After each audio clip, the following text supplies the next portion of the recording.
Imagine waking up one day and the shelves are empty. Not just one store, every store. The market, the pharmacy, the hardware shop, all running dry. No trucks coming in, no boats on the horizon. Just an island full of people staring at each other wondering, what do we do now? That's not a scene from a movie. That actually happened. And the people who lived through it had to make a decision that nobody in their position ever wants to make: reach outside their own country just to survive. This is the story of a Philippine island province that got so desperate, so cut off, so forgotten by its own supply chain that it had to turn to a neighboring country, Malaysia, just to keep its people fed, stocked, and alive. And when you hear the full picture, you're going to understand why this isn't just a local news story. This is a warning sign. For every island community, for every coastal region, for every place that depends on someone else to keep the lights on. Let me take you back to how this started, because it didn't happen overnight. Supply chain problems rarely do. They build slowly, quietly, like water filling a room. And by the time people notice, they're already up to their necks. The province we're talking about sits far from the main Philippine islands, and that distance, that geography, has always been both a blessing and a curse. Beautiful, yes. Remote, absolutely. But remoteness has a price when you're that far from the capital, from the main ports, from the warehouses and the distribution hubs. You are always one storm, one policy decision, or one logistical failure away from crisis. And that's exactly what happened. Supplies started thinning out. Basic goods, rice, fuel, medicine, construction materials, became harder to get. Prices shot up because scarcity always does that. Traders were either not coming, couldn't come, or found it too expensive to justify the trip.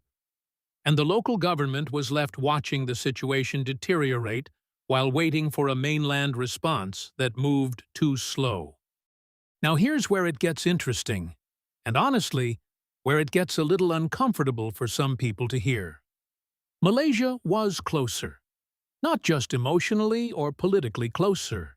Literally, physically, geographically closer. The logistics made more sense. The supply lines were shorter. And so, quietly at first, and then more openly, local officials started looking across that maritime border and thinking, why are we struggling to get goods from 800 kilometers away when there's a solution sitting just over there? It's the kind of practical thinking that governments hate to admit, and communities do out of necessity. And it raises a question that nobody in Manila, or in any capital city, wants to answer out loud. What happens when the center cannot hold? What happens when the people at the edges of your country stop being able to wait? Because this is not unique to the Philippines. You could tell this story about dozens of island communities around the world, remote regions of Indonesia, Pacific island nations, parts of the Caribbean, coastal communities in West Africa.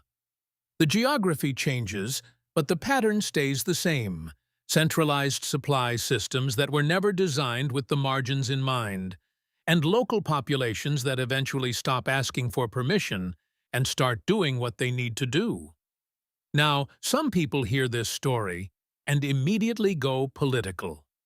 They start talking about sovereignty, about economic nationalism, about the dangers of depending on a foreign country for something as fundamental as food.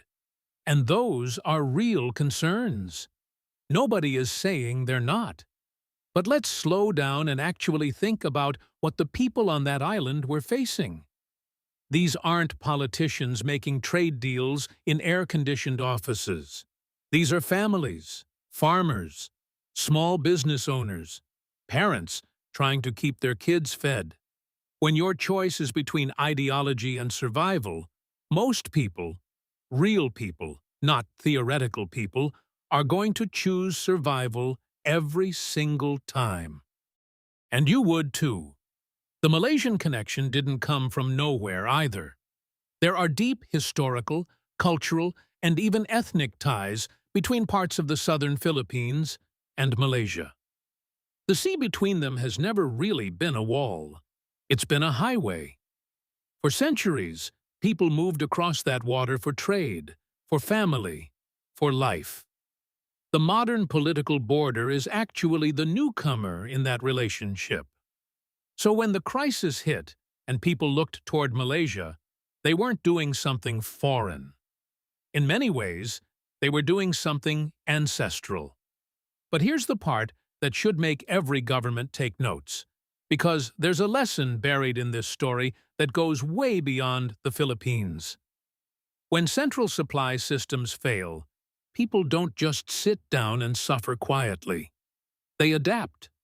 They find alternatives. And if those alternatives happen to cross a border, or challenge a policy, or make someone in a government office uncomfortable, that's not the community's problem. That's the system's failure. The island province didn't turn to Malaysia because they wanted to embarrass their government.